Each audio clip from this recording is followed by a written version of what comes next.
Hello everyone. तो इस video में हम डिस्कस करेंगे इंजीनियरिंग मैथमेटिक्स 1 का वीटीयू 21 स्कीम का मॉडल पेपर सेट 2 का क्वेश्चन नंबर 9C। तो हम आपको पिछले वीडियोस में भी एक प्रॉब्लम करवाए थे आपका, जो कि गॉस सीडल मेथड पे बेस्ड था, जहां पे हम क्या करते हैं, सिस्टम ऑफ लीनियर इक्वेशन को सॉल्व करके एक्स वाई जेड, कहने का मतलब है जो नंबर ऑफ अननोन्स जो होता है, जितने भी अननोन होते हैं उनका हम वैल्यू फाइंड करते हैं। तो यहाँ पे भी सिमिलर टाइप का क्वेश्चन है जो कि आपको बोला गया है गॉस सीडल मेथड से सॉल्व करने के लिए। तो आइए प्रॉब्लम पे आते हैं। तो क्वेश्चन में दिया हुआ है using the Gauss Seidel iteration method solve the equations.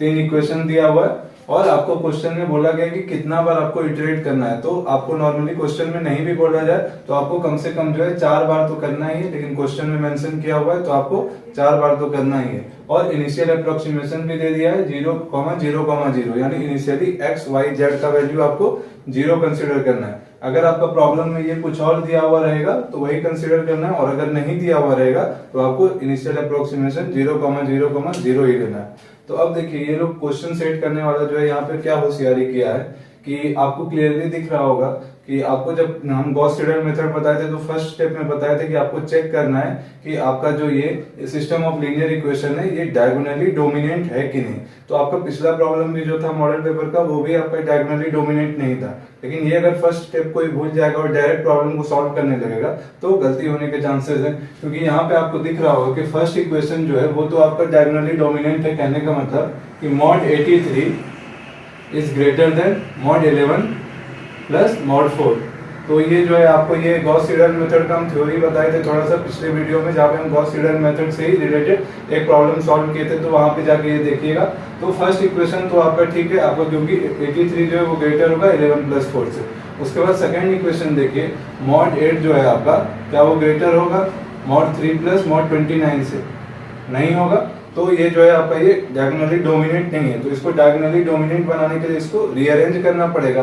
तो नॉर्मली 95% क्वेश्चन में पहले से अरेंज किया हुआ रहता है, लेकिन एग्जामिनर अगर चाहे तो गलती करवाने के लिए, जैसे यहाँ पे भी और इवन आपका पिछला जो क्वेश्चन था मॉडल पेपर का, वहां पे भी आपको रीअरेंज करना पड़ा था। तो देखिए जब आप थर्ड इक्वेशन जो क्वेश्चन में दिया हुआ है उसको जब आप सेकंड इक्वेशन बना देंगे तो देखिए वैसे केस में क्या हो जाएगा, 52 जो है आपका वो ग्रेटर है 7 प्लस 13 से, यानी इस इक्वेशन को इक्वेशन 2 होना चाहिए। और ये वाला जो इक्वेशन है यानी 29 जो है आपको वो ग्रेटर है 3 प्लस 8 से। तो यानी ये वाला इक्वेशन एक्चुअली में 3 होना चाहिए थर्ड इक्वेशन, और थर्ड इक्वेशन को सेकंड इक्वेशन होना चाहिए। तो पहले हम इसको रीअरेंज करेंगे। तो देखिए जब इन्हीं इक्वेशंस को जब आप पहले रीअरेंज करके लिखेगा तो ये क्या हो जाएगा, 83x plus 11y minus 4z equal to 95।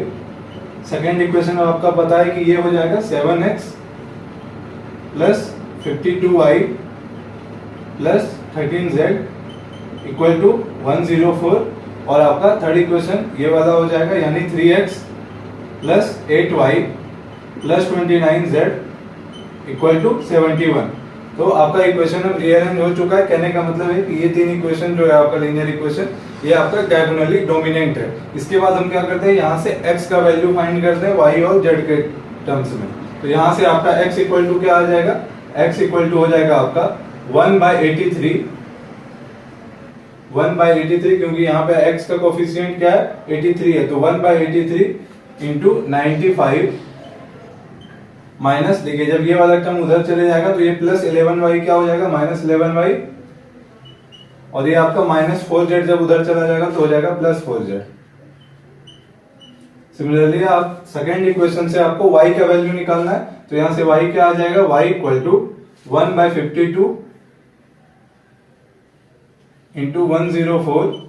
फिर देखिए अब x वाला टर्म आपका प्लस 7x जब इधर आ जाएगा तो क्या हो जाएगा, माइनस 7x, और फिर आपका ये प्लस 13z इधर आ जाएगा तो माइनस 13z।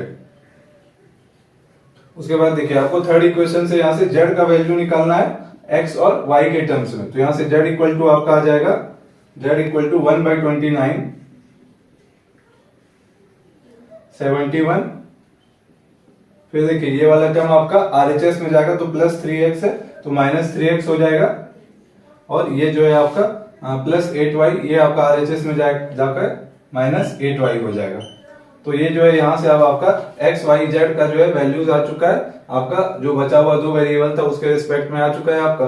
तो अब आपको क्या करना है, अब आपको इनिशियल अप्रोक्सीमेशन कंसीडर करना है, क्या दिया हुआ है क्वेश्चन में 0,0,0। तो अब हम क्या करेंगे, फर्स्ट इटरेशन करने जा रहे हैं। 4 बार करना है, आपको पता है कि आपको रिपीट करना होगा ताकि आपका जो वैल्यू मिले आपका आंसर के बहुत क्लोज आप जा सकें।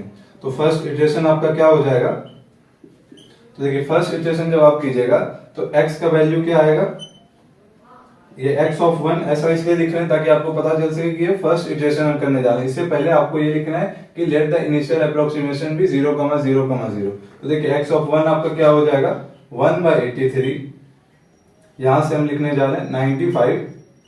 अब देखिए शुरुआत में आपको पता है कि फर्स्ट इनिशियल अप्रोक्सीमेशन में x y z तीनों का वैल्यू 0 था, तो इसलिए आपका फर्स्ट जब x का वैल्यू फाइंड कर रहे हैं 95 माइनस 11, y के जगह पे क्या हो जाएगा 0, तो 11 इंटू 0 और प्लस 4z, तो 4 इंटू 0। तो देखिए ये आपका क्या आ रहा होगा, ये आई थिंक आ जाएगा आपका 95/83। तो आप इसको मैन्युअली कैलकुलेट नहीं कर सकते, हम भी इसको जो है कैलकुलेट करके ऑलरेडी रखे हैं, तो हम डायरेक्ट वैल्यू सब्स्टिट्यूट करने जा रहे हैं। आप लोगों को भी अपने कैलकुलेटर से कैलकुलेट करना है और आपको वैल्यू वेरीफाई करते जाना है, और कहीं पे अगर गलती होगा तो आपको कमेंट करके बताना भी है। और आपको जो यहाँ पे बहुत बच्चों को कंफ्यूजन रहता है कि डेसिमल के बाद कितने प्लेस तक लेना है, तो आपको जो है 4 प्लेस तो लेना ही चाहिए डेसिमल के बाद, ताकि जो है आपका आंसर और फाइनल आंसर जो है वो आपका मैच कर सके। इसीलिए हम यहाँ पे 4 डेसिमल तक जो है डेसिमल के बाद 4 डिजिट हम कंसीडर करने जा रहे हैं। तो देखिए जब आप 95/83 कीजिएगा तो ये वैल्यू आपका आ रहा होगा 1.1446। तो ये फर्स्ट अप्रोक्सीमेशन के बाद जो है आपका फर्स्ट इटरेशन के बाद जो है आपका x का वैल्यू आ चुका है। सिमिलरली y का वैल्यू क्या होगा, y of 1 equal to 1/52 104 minus 7x। तो देखिए अब आपको x के जगह पे 0 नहीं रखना है, बल्कि x का जो वैल्यू आ चुका है वो वैल्यू आपको सब्स्टिट्यूट करना है। तो क्या हो जाएगा -7 इंटू 1.1446। और देखिए अभी भी जो है z का आपने इनिशियल वैल्यू 0 कंसीडर किया था, तो z का यहाँ पे भी आपको 0 ही कंसीडर करना है, तो -13 इंटू 0। तो ये आपका आ रहा होगा, ये वैल्यू आप वेरीफाई आपको करते जाना है। ये वैल्यू आपका आ रहा है 1.8459। तो ये बहुत ही सिंपल है, आपको सिर्फ कैलकुलेटर में वैल्यू ये आपको टाइप करना है और कैलकुलेट करके लिखते जाना है।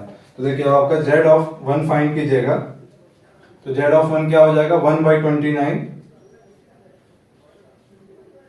फिर देखिए 71 है तो 71 माइनस, अब देखिए 3x है तो x की जगह पे आपको 0 नहीं रखना है, जबकि आपका जो अभी सबसे अपडेटेड वैल्यू जो लेटेस्ट आया है वो आपको यहाँ पे सब्स्टिट्यूट करना है। तो 3 इंटू और x का क्या वैल्यू आया है 1.1446 और आपका -8y, यानी -8 इंटू और y का क्या वैल्यू आया है 1.8459।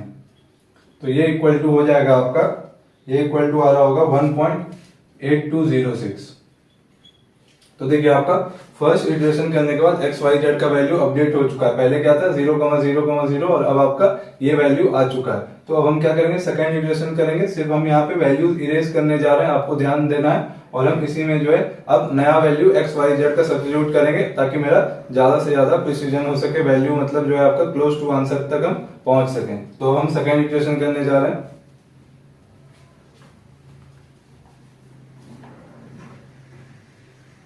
तो देखिए जब आप सेकेंड इटरेशन कीजिएगा तो ये जो है आपका ये चेंज हो जाएगा। तो x2 जब आप फाइंड कीजिएगा तो ये हो जाएगा 1/83 95 माइनस, अब देखिए पहले आपने 11y प्लस 4z, तो y की जगह पे आपने 0 लिया था और z की जगह पे भी 0, लेकिन y और z का वैल्यू अपडेट हो चुका है, तो यहाँ पे भी जो है आपका ये चेंज आपको करना पड़ेगा। तो आप ध्यान से देखिएगा, तो देखिए ये हो जाएगा आपका -11y था, तो 11 इंटू y आपका आया है 1.8459 और फिर है आपका प्लस 4z, तो प्लस 4 इंटू और z का क्या वैल्यू आया है 1.8206, तो ये हो जाएगा 1.8206। तो जब आप इसको कैलकुलेट कीजिएगा तो ये वैल्यू आपका आ जाएगा 0.9877। तो ये आपका जो है सेकंड इटरेशन करने जा रहा है, तो x का वैल्यू आ गया। सिमिलरली अब आपको y का वैल्यू फाइंड करना है। तो देखिए y इक्वल टू क्या था आपका 1/52, तो वो तो वैसा ही रहेगा 104 माइनस 7x। तो देखिए अब आपका x का वैल्यू वापस से अपडेट हो चुका है, तो अब आपको अपडेटेड वैल्यू यहाँ पे सब्स्टिट्यूट करना है, तो वही हम करने जा रहे हैं। तो देखिए -7x था, तो -7 इंटू और x आपका अभी क्या आया है 0.9877 और -13z था। तो देखिए पहले आपका z का वैल्यू 0 था, तो इसलिए 0 हम रखे थे, लेकिन अभी आपका z का वैल्यू अपडेटेड क्या आया है 1.8206। तो वही वैल्यू हम यहाँ पे सब्स्टिट्यूट करेंगे, तो ये हो जाएगा आपका -13z, यानी 13 इंटू और z क्या है 1.8206। तो जब आप इसको कैलकुलेट कीजिएगा तो ये वैल्यू आपका आ रहा होगा 1.4119। अब इसी तरह से जब हम z का वैल्यू निकालेंगे यानी सेकेंड इटरेशन के बाद, तो ये हो जाएगा आपका z ऑफ 2 1/29 कांस्टेंट है तो चेंज नहीं होगा, 71 माइनस आपका था 3x। तो अब आपका x का जो अपडेटेड वैल्यू है वो हम कंसीडर करेंगे। सिमिलरली y का जो अपडेटेड वैल्यू है वो हम यहाँ पे रखेंगे। देखिए यहाँ पे -3x था, तो सिर्फ हम ये वाला पार्ट x और ये y वाला पार्ट इरेज करने जा रहे हैं, और आपका फाइनल आंसर भी चेंज होगा, इसलिए ये भी पार्ट इरेज कर रहे हैं। तो देखिए -3 और x अब क्या आया है 0.9877 माइनस अब है आपका 8y, तो y की जगह पे आपका क्या है 1.4119। तो जब आप इसको कैलकुलेट कीजिएगा तो ये आपका आ रहा होगा 1.9566। तो ये हो गया आपका सेकेंड इटरेशन। अब हम थर्ड इटरेशन करने जा रहे हैं।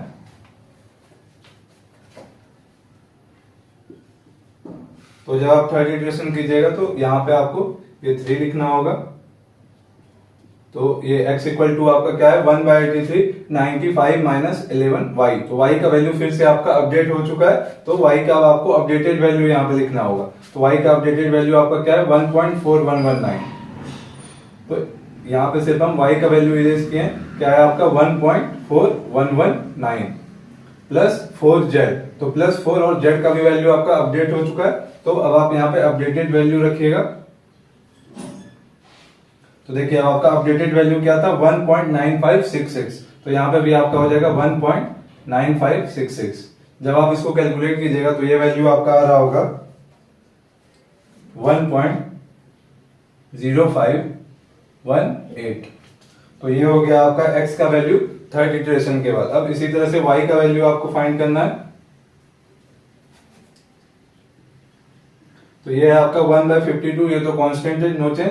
104 माइनस 7x, तो x का वैल्यू अपडेट हो चुका है, तो इसलिए यहाँ पे आपको x का वैल्यू अपडेट करना होगा -7x और -13z। तो z का भी वैल्यू आपका अपडेट हो चुका है, इसलिए अब z का ये वाला वैल्यू यहाँ सब्स्टिट्यूट होगा।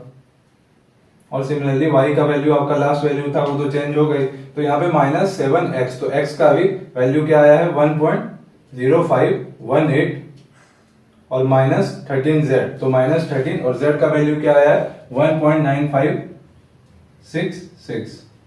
तो जब आप इसको कैलकुलेट कीजिएगा तो ये वैल्यू आपका आ जाएगा 1.3693। तो ये हो गया आपका y का वैल्यू थर्ड इटरेशन के बाद। सिमिलरली जब आप z फाइंड कीजिएगा तो 1/29 71 माइनस 3x, तो x का वैल्यू आपका चेंज हुआ है, तो ये वैल्यू आपको चेंज करना होगा। सिमिलरली आपका जो है y का भी वैल्यू चेंज होगा और फाइनल आंसर तो आपका चेंज होगा ही। तो आपको ध्यान देके देखना है यहाँ पे कि हम जो जो वैल्यू इरेज कर रहे हैं आपको वापस से कॉपी में यहाँ पे हर एक बार एक इटरेशन के नीचे अगला इटरेशन और ऐसे लिखते हुए चलना है। तो देखिए यहाँ पे आपका क्या हो जाएगा 71 माइनस आपका क्या था 3x, तो x क्या है 1.0518 और -8y, y क्या आ चुका है 1.3693। तो ये इक्वल टू आपका आ रहा होगा 1.9617। तो ये हो गया आपका x, y और z का वैल्यू थर्ड इटरेशन के बाद। अब फोर्थ यानी लास्ट इटरेशन हम करने जा रहे हैं। तो देखिए जब आप फोर्थ इटरेशन कीजिएगा तो अब x क्या हो जाएगा 1/83 95 माइनस 11y। तो y आपका चेंज हुआ है तो चेंज वाला वैल्यू हम यहाँ पे रखेंगे। सिमिलरली प्लस 4z, z भी आपका चेंज हुआ है तो z का भी अपडेटेड वैल्यू हम यहाँ पे रखेंगे। तो माइनस 11 इंटू वाई, वाई अभी आपका क्या है, y आपका आया है 1.3693। तो हम यहाँ पे 1.3693 रखेंगे प्लस 4z, z का भी वैल्यू आपका अपडेट होके क्या आया है 1.9617। तो ये हो जाएगा आपका 1.9617। तो ये वैल्यू आपका आ जाएगा 1.0576। तो ये हो गया आपका, यही आपका x का फाइनल वैल्यू भी हो जाएगा। अब देखिए हम यहाँ पे डेसिमल में जो है आपको हम बताए थे हम 4 डिजिट कंसीडर किए, तो मेरा ये वैल्यू आ रहा है। आप लोगों का भी वैल्यू अगर डेसिमल के बाद थोड़ा सा, जैसे मेरा 1.05 आ रहा है, कुछ लोगों का मान लेते हैं 1.06 आ रहा होगा, तो वो भी आपका ठीक है, आपको डरना नहीं है। आपका डेसिमल के बाद जो है 1-2 प्लेस के बाद आपका वैल्यू ऊपर नीचे हो सकता है, कोई दिक्कत नहीं। लेकिन डेसिमल के पहले का जो आपका क्वांटिटी है, जो भी मैग्नीट्यूड है या फिर जो भी इंटीजर पार्ट है, वो सबका सेम आना चाहिए। तो सिमिलरली अब हम y का वैल्यू फाइंड करेंगे। तो y4 क्या हो जाएगा आपका 1/52 104 माइनस 7x। तो x का अपडेटेड वैल्यू आ चुका है, तो वही हम रखने जा रहे हैं। तो देखिए आपका x का अपडेटेड वैल्यू क्या आया है, x का अपडेटेड वैल्यू आया है 1.0576। तो 1.0576 और माइनस 13z, z आपका क्या आया था 1.9617। तो ये हो गया 1.9617। तो ये वैल्यू आपका कैलकुलेट होके आ जाएगा 1.3672। तो ये हो गया आपका y का वैल्यू आपका फोर्थ इटरेशन करने के बाद। सिमिलरली अब आपको z का वैल्यू चाहिए, तो z इक्वल टू क्या हो जाएगा 1/29 71 माइनस फिर आपका 3x, x का वैल्यू अपडेटेड आ चुका है, तो यही वैल्यू हम यहाँ पे रखेंगे। तो देखिए 71 माइनस 3 और x क्या आया है आपका 1.0576 और माइनस 8y। तो माइनस 8 इंटू और y आपका क्या है 1.3672। तो जब आप इसको कैलकुलेट कीजिएगा तो ये वैल्यू आपका आ जाएगा 1.9617।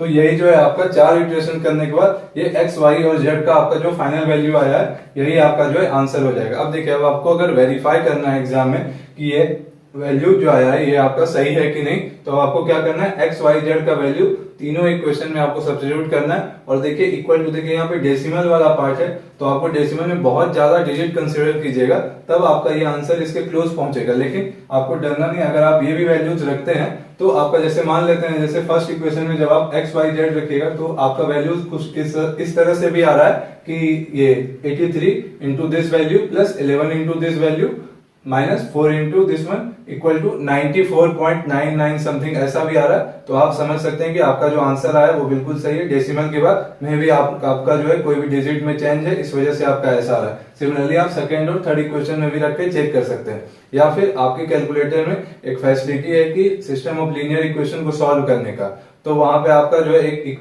ऐसा फॉर्म दिया हुआ रहता है आपको कन्वर्ट करने का कि ax plus by plus cz equal to d। तो वैसे वाले को आपको सेलेक्ट करना है अपने कैलकुलेटर में जाके, फिर a, b, c और d का वैल्यू, इसी तरह से similarly a, b, c, d का 3 इक्वेशन है, तो हर एक का वैल्यू आप रखिएगा, तो आपका जो है फाइनल आंसर जो है इस तरह से आपका आ जाएगा और आप वेरीफाई कर सकते हैं। Thank you.